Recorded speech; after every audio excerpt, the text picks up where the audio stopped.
drone technology as a whole, it can be at the very basic level, can be used to scout fields, to know where the problems are, but then it is a fundamental tool to help with precision agriculture, precision weed management.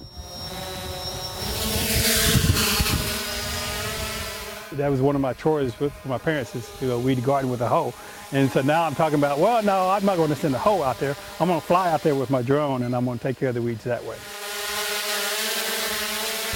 If I knew all the bad spots in my field, I could do a bunch of drones and do a bunch of small drones to go and attack those areas with whatever type of, chemical I want to have, what kind of pesticide or fungicide I need. I am the corn breeder for the state of Texas, well, one of 2 corn breeders for the state of Texas, but I handle most of the state, the majority of the land mass. And our goal is really to breed better crops and to help farmers get better economic value from whatever they plant.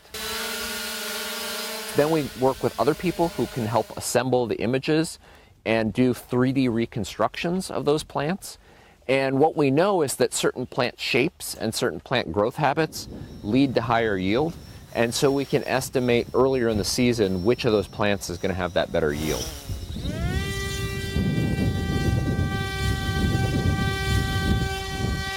Probably in the next 5 or 10 years, you're going to see very easy to use software packages where a farmer or a researcher in Africa or Asia or South America can take these tools and basically get high quality data they can use for plant breeding or making decisions on when to spray their crop